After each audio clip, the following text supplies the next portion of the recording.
இதெல்லாம் வந்து அப்படியே சாலட்லலாம் போட்டு சாப்பிட்றாங்க. நான் வந்து சும்மா நம்ம சமையலுக்கு தான் யூஸ் பண்ணிகிட்ருக்கேன். ஏதாவது வதக்கிட்டு அரைப்போம்ல, அதுக்கெல்லாம் நல்லாயிருக்கு. இந்த செடியை பாருங்கள் எவ்வளோ அழகாக இருக்குன்னு. அப்படியே கொத்து கொத்தாக காய்ச்சிருக்கு. இன்னும் கொஞ்ச நாள் விடலாமான்னு தெரில. மீதியெல்லாம் நல்லா பழுத்திருக்கு. ஆனால் இன்னும் கொஞ்சம் வந்து காயாகவே இருக்குது. அதை கொத்தா பறிச்சா அவ்வளோ அழகாக இருக்கும். இன்னும் ஒரு பேட்ச் இங்கே காய்ச்சிருக்கு.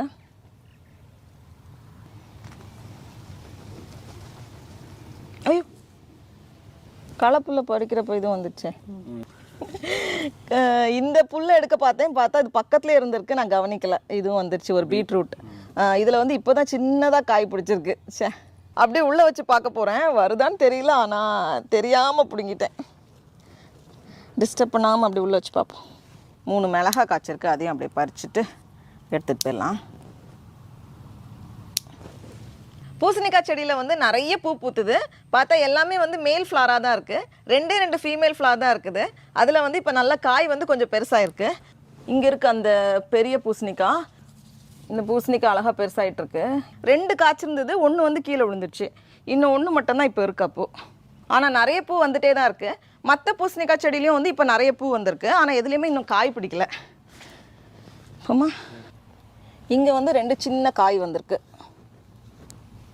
பூசணிக்காய் முளைக்க போட்டு ஒரு 3 வாரத்துக்கு அப்புறமா தர்பூசணி முளைக்க போட்டோம். அது வந்து இப்போ தான் இந்த ஸ்டேஜ் வந்திருக்கு. அந்த அளவுக்கு ஃபாஸ்ட்டாகலாம், ஆனால் இப்போ தான் சின்ன சின்னதாக வந்துட்டுருக்கு. கிரேப்ஸ் நல்லா வளர்ந்துட்டுருக்கு. இது வந்து நம்ம இன்னும் கொஞ்சம் கூட நல்ல ஃப்ரெஷ்ஷாக நல்ல பெருசாக இருக்குது. ஆனால் வந்து கலர் மாறணும், அதுக்காக வெயிட் பண்ணிகிட்ருக்கேன். இந்த செடி வந்து ரொம்ப சின்னதாக தான் இருந்தது. இப்போ வந்து நல்ல மழை, இந்த வாரம் ஃபுல்லாக நல்ல மழை பெய்யுது. அதனால் சீக்கிரமாக வளர்ந்துருச்சு. அதனால் லைட்டாக இங்கே கட்டி வைக்க போகிறேன்.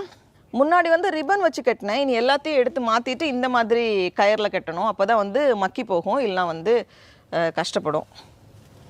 இங்கே வந்து இந்த ஸ்ப்ரிங் விட்டு எப்படி அழகாக பிடிச்சி வச்சுருக்கு, ரொம்ப டைட்டாக பிடிச்சி வச்சுருக்கு. இதை மழை பெஞ்சு அந்த தண்ணியெல்லாம் அப்படியே இருக்குது.